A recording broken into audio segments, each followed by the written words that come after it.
L'édito politique sur Europe 1 avec Le Figaro. Bonjour Vincent Trémollet de Villers. Bonjour Dimitri. Alors Vincent, à l'Assemblée nationale, la journée d'hier a été un peu difficile à suivre. La droite a commencé par voter en bureau politique une motion en faveur de la réforme des retraites pour faire taire les opposants internes, dont Aurélien Pradié. Oui, quelques heures plus tard, Elisabeth Borne fait une concession que demandait le même Aurélien Pradié. On y perd un peu son latin là. Disons que la bordélification, pour reprendre le terme de Gérald Darmanin, ce n'est pas l'apanage de la France insoumise. Alors comme plus personne n'y comprend rien, on va essayer, si vous voulez bien Dimitri, de reprendre les choses simplement. Épisode 1. Elisabeth Borne, la semaine dernière, refuse de céder à la demande d'Aurélien Pradié sur les carrières longues. Alors, je vous épargne les détails techniques sur les carrières longues. L'analyse ici est politique. Niette, dit la Première ministre, cela coûterait trop cher. Épisode 2. Éric Ciotti demande au bureau politique de son parti de voter une motion commune en soutien à la réforme des retraites. Motion qui intègre la demande de Pradié sur les carrières longues pour amadouer le député du Lot. Motion adoptée à une écrasante majorité, mais sans la voix d'Aurélien Pradié qui s'abstient. Ça, c'était hier matin. Vous suivez toujours ? Oui, je suis. Épisode 3. Quelques heures plus tard, à la surprise générale, Elisabeth Borne cède sur les carrières longues sur lesquelles elle avait promis de ne pas céder et offre à Aurélien Pradié un cadeau de Saint-Valentin inespéré.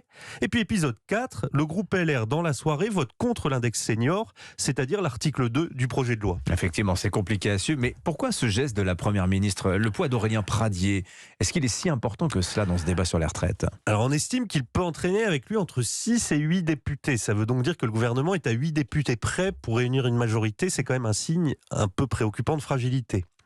Mais en résumé, comme la majorité est relative, elle doit trouver une minorité d'appoint. Cette minorité, c'est LR. Mais dans cette minorité, une autre minorité, celle que représente Aurélien Pradié, impose sa loi à la majorité de son propre camp. Ce qui fait qu'à la fin, la minorité de LR s'impose à la majorité de LR, mais aussi à la majorité tout court. En quelque sorte, c'est Aurélien Pradié qui dicte sa ligne à Elisabeth Borne. C'est ahurissant. Bon, pour ajouter à la confusion, Vincent, le groupe Les Républicains n'a pas caché son hostilité, vous l'avez dit, à l'article 2 de la loi qui est censé créer le fameux index sur l'emploi des seniors. Oui, il a voté contre. Alors cela n'a rien à voir avec les concessions d'Elisabeth Borne ou avec les demandes sociales d'Aurélien Pradié. Ce vote, c'est un vote libéral. LR se fait ici la voix des chefs d'entreprise qui ne veulent pas de nouvelles réglementations sur les seniors.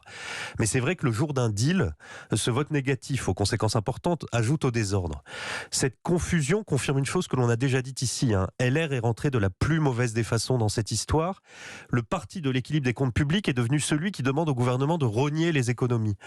Dès le départ, les Républicains auraient dû avoir une approche maximaliste avec le maintien des 65 ans, l'exigence d'une politique familiale et un souci d'une plus grande équité entre public et privé. Et au lieu de cela, la stratégie médiane n'offre aux Républicains ni la fierté du réformateur, ni le prestige de l'opposant. Et du côté de la Première ministre, c'est un peu la même chose. Le souci de faire passer sa réforme semble de plus en plus l'emporter sur l'objet premier de cette réforme, c'est-à-dire le déficit structurel de notre système des retraites.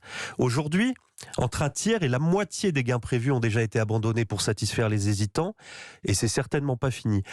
Alors oui, rationnellement, cet accord avec la droite consolide un peu plus la majorité indispensable au vote de la loi, mais symboliquement, donc politiquement, en croyant stabiliser les choses, le gouvernement ajoute à la fébrilité.